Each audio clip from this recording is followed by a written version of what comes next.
le Sénégal au cœur des scandales. loolu Macky titre. loolu mooy titre livre bi ban leen ñun mais l'Afrique au cœur. mais yaa Moussa balaa ngaa toog sama kër doo toog sa kër yow. di nga am problème dépense di toppatoo ndax am naa dépense yaa ma sama kër di lakk. ngay toppatoo ndax ku fay sama kër. L'actualité dans le monde. C'est le Sénégal. Sinon il n'a qu'à parler de ce qui se passe en Palestine. yooyu bu ko waxoon sax ñu ne am na benn solidarité mais l'Afrique au cœur l'Afrique est en train de faire bloc derrière président Diomaye derrière président Ousmane Sonko.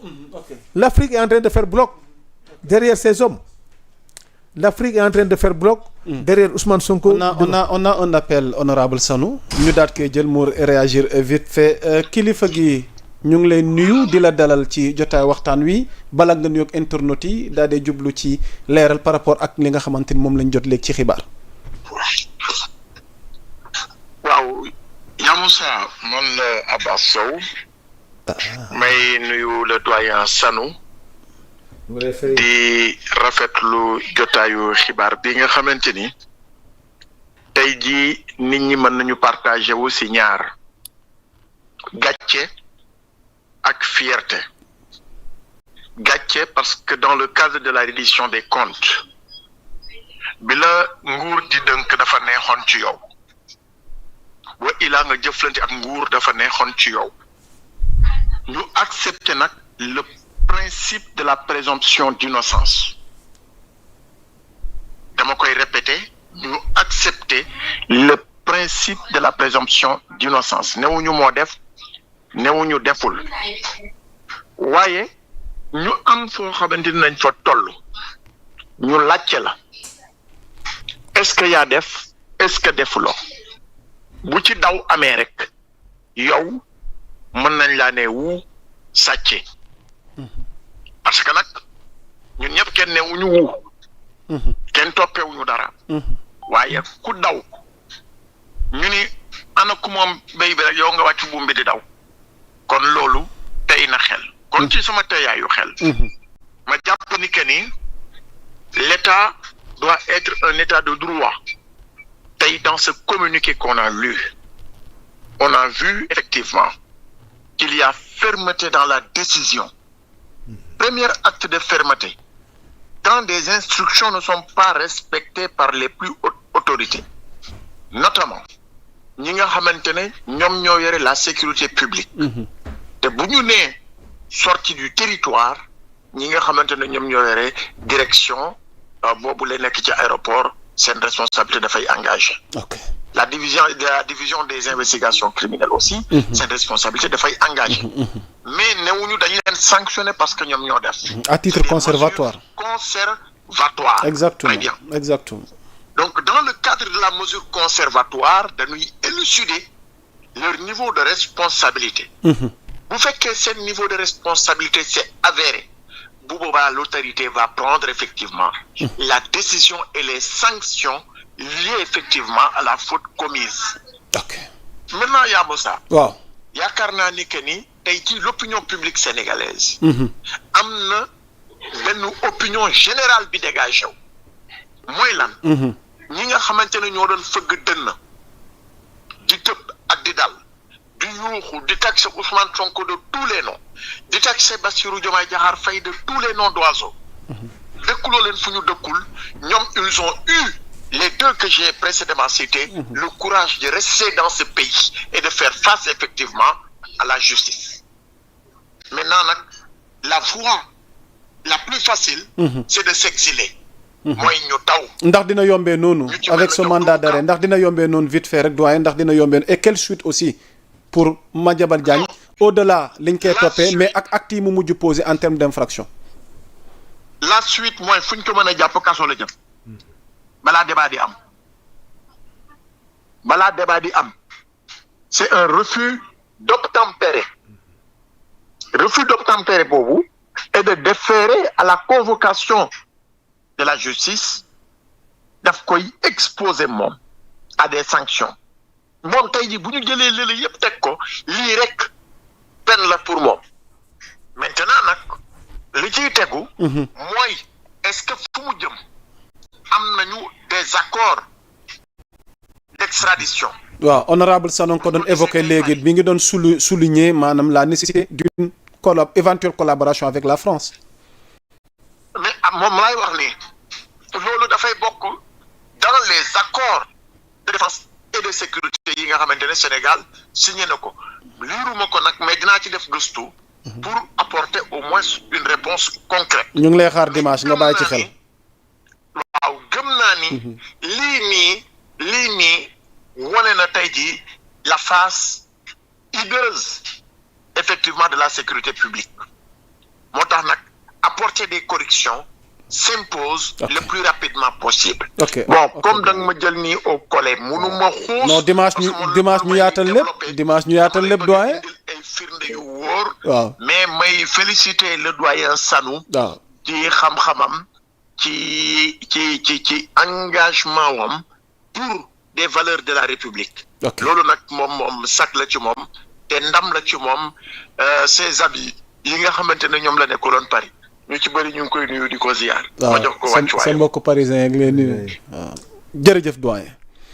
mu nekkoon sunu doyen taskatu xibaar Abbas Sow di chroniqueur moom ñu ngi koy séntu dimanche incha allahu rabbi ndax namm nañ ko lool alors honorable Sano xam naa vers la fin damay may internautes ñu dugg le temps que nga terminer sa analyse gu am solo ñu terminer ak tey jii nii Macky Sall parce que yaa ngi tolloon ci point bu am solo parce que nag ñu bëri li ñu mënta comprendre honorable ak lu mën a xew réew mi dafa am ku ñu ko dénkoon fukki at ak ñaar koo mën a jàppit te jàppoo kanu dénkoon réew ma tamit damay defe ne xel du ko nangu lan ngeen nar ci mbiru Macky Sall su fekkee li ngeen jàpp ni tey jii nii moom moo yóbbee réew mi ci ay jafe-jafe ngeen ne moom mooy responsable bi tey ñuy gis Macky muy tala bind livre wax naa ko sànq Macky di tala way Macky di animer ay conférence Macky daanaka presque voilà ak taxawaayam à travers l'international alors Sano ñu terminer point boobu vite. xam nga d'abord nuyu Abbas bokk na ci victime yi nga xam day Macky Sall def na ko ci réew mi. waaw donc rek may ñaan bés réparation soit faite. du ko souhaiter un bon séjour fële ci Paris yi ak samay xarit samay mbokk. gis nga yaa Moussa. waaw wax nga am solo. yaa Moussa kenn moo prêter serment ci réew mi muy Macky Sall te serment boobu il faut ñu jàngat ko pour xam ñii di wax naan haute trahison c'est pas défini. Non, la constitution ne l'a pas défini. Pourtant il l'a très bien défini. Sauf pour haute trahison. Mais c'est quoi la haute trahison? La trahison mooy lii nga xam ne tey boo xoolee serment Macky Sall. yëpp dafa dem ci loi. Je jure devant la nation sénégalaise et devant Dieu. benn bi ak suñu borom la loolu mu ngi ci kanam. benn bi nag devant la nation sénégalaise nga waatal ne leen li ngeen ma fal lépp luy yoon ci réew mi dinaa respecter les lois de ce pays et dinaa fexe ba nit ñi respecter ko yaa am sa lu mooy serment léegi nag loolu nga waat soo ko jalgatee loolu lan la du trahison. Macky Sall mi nekkoon njiitu réew bi li nga xam ne mooy la loi des finances nga xam ne tey alalu réew mi yëpp ci loo xam ne ko teg même bu ñu waree lebi alal moom mooy demander assemblée nationale ñu ne ko sant na lu nga lebi mais boo lebee na nga ko indi fii ñu gis ko même boo lebee sax te yëguñu ko. boo lebee pare nañ ñu ko xamal njugalaar ko ci budget bi. gis ne loolu yëpp amul. Macky Sall salfaane na la loi des finances ay dettes cachées yi nga gis les marchés publics ak le foncier du Sénégal les ressources naturelles appartiennent au peuple sénégalais qu'il a confié à l'Assemblée nationale tey gis nga li caxan-caxatee les ressources du pays le foncier du pays loolu yëpp moom la tey ñiy jàpp yëpp ay Madiambal ay Farba Ngom ay doomam ay xaritam ñii nag daw mu gis leen te newul kenn dellul mooy moo leen héberger moo leen sant moo leen yónni wax naak waxul loolu yëpp daf ko war a layoo ak notre justice moo tax ma gëm ne dans les prochains jours maintenant toutes les conditions sont réunies pour que ñun ñu jàppale le groupe parlementaire Pastef a déposé la résolution de mise en accusation pour haute trahison jébbal ko nag enquête bi nag parce que nag jigéen yaa Moussa képp ku ñu jàpp rek képp kuñ fi woo te woo ñu Macky Sall da ngay sonal sa bopp. L'élément central mu ngi tourner autour de Macky Sall. nga tudd Farba nga tudd doomam nga tudd Madiambal nga tudd yëpp. Mansour Faye moom libéré nañ ko. waaw foofu ñu bëri jàpp ni vraiment est-ce que la montagne n'a pas accouché d'une souris ndax la ngeen waxoon au début moom la def ca la takkee surfacturation mais à la dernière minute ñu gis intervention bi nga xamante ni moom la madame Assome Aminata Diatta def. waaw xam nga teggil ko tuuma surfacturation bi ne loolu bu ngeen ñu laajoon ñu indil lañ ci ay leeralal. ba finalement pour contestation sérieuse Mansour Faye. met enfin l'ère de la liberté provisoire. d'abord la libération de Mansour Faye. waaw xam nga effectivement avocats yi indi nañu contestation sérieuse boo xoolee rapport bi nga xam ne moom na assemblée nationale def. non maanaam honorable Sane comme Mansour ak milliards yi ñu fi tudd yëpp. ak responsabilité am gi ñu situé woon ci dossiers yi mën a doon kon tey Mansour finalement il est libre. non c'est-à-dire kon dara xewul. non il n'a rien fait. non am na liberté provisoire pour le moment ñu yaakaar ne juste bi paregul amul non-lieu am na nag ay contestation sérieuse yu avocat yi indi teg table bi ba juge bi d'accord bàyyi ko am ko liberté provisoire ñu continuer enquête bi mais enquête bi aussi boo xoolee résolution de mise en accusation assemblée. dafa am lu ci manqué dafa am lu ci des ñoom dañoo ciblé rek surfacturation bi. mais yeneen éléments yi nga xam ne moo nekk ci rapport de Cour des comptes gisuma ko ci rapport gisuma ko ci résolution bi. loolu beneen aspect la boo xam ne xëy na ñu ngi ci liggéey beneen bi. yaa Moussa man du ma dugg ci dossier bu nekk en instruction mais dafa am benn remarque moom bu ma def rek. allez-y. yaa Moussa. allez-y. dañuy faral di wax problème mu. dañuy faral di wax problème mu. sa gars yi tey mais ñu jàmm de. waaw loolu leen déglu. waaw kilifa gi ñu ngi lay nuyu foo nu woowee tur wi nga fàttali nu ko.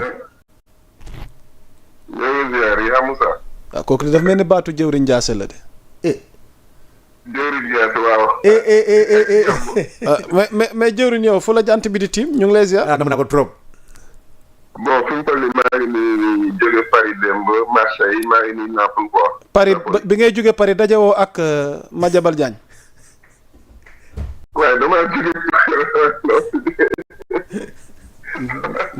ma bàyyi la nga analyser vite fait ndax moom la ay di jàmba de tamit daara international lañ lancé comme fi mu ne nii comme yow suñu association lanceur d'alerte yi defe naa ni yow. war nga ñu gën a mën a war nga tàmbali mbir yi de ñu xam fu mu ne gis ko la. dafa am ma jëmal damaa jóge doog a dégg ñu ne ma dafa daw sinon kon dama jóge Paris doo ko seet fu mu nekk. léegi noo jàngatee xibaar gi nga xamante ni moo jëm ci ndoddam par rapport ak mandat bi yow rek la ñuy déglu sa analyse nga yokk kàddu gi tuuti. bon man dama yaakaar ni gouvernement bi xaw na am fu mu sàgganee tuuti quoi non. ok. gouvernement bi xaw na am fu mu sàgganee tuuti parce que dossier yu mel nii doo ko am sur la table loolu ma tegu doo xam ba nit ki di am occasion bu mu jénnee dëkk bi quoi non. xam nga waaw mënu leen dal ci Doro Gueye dal leen ci Mame Mbaye Niang ñoo bëgg leen dalaat ci Madiambal Diagne quand même non. tu vois waaw parce que yenn dossiers yu demee nii doo ko am ci kaw table bi ba pare di yéex ba nit ki di mën a am occasion bu mu jaar pour jënd dëkk bi quoi. tu vois. donc man gouvernement bi lay joxoñ quoi. mais y a eu des sanctions quand même boo liiree bata communiqué bi lii di chefu DIC ak ki nga xamante ni moo jiite commissariat spécial bu aéroport bi tamit fi pour le moment à titre pour des mesures conservatoires relevé nañ leen ci seen ay fonctions.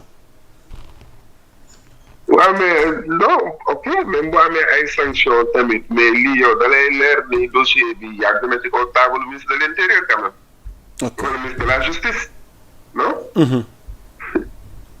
dossier bi yàgg na ci kaw table ministre de la justice wala. tu vois au cour des comptes parce que problème cour des comptes la non. c'est pas même CENTIF dossier bi du dossier CENTIF. je ne pense pas. je sais pas même bu fekkee ne dossier CENTIF la sax ñoom ils étaient informés yàgg na. tu vois. xam nga jamono yi ñuy convoqué Madiambal Diagne ci affaire yu ñàkk fayda jamono yële passé. amoon nañ information ci dossier bi quand même. waaw lan moo tax moment boobu ba léegi réagir ñu bàyyi ba waxtu wi.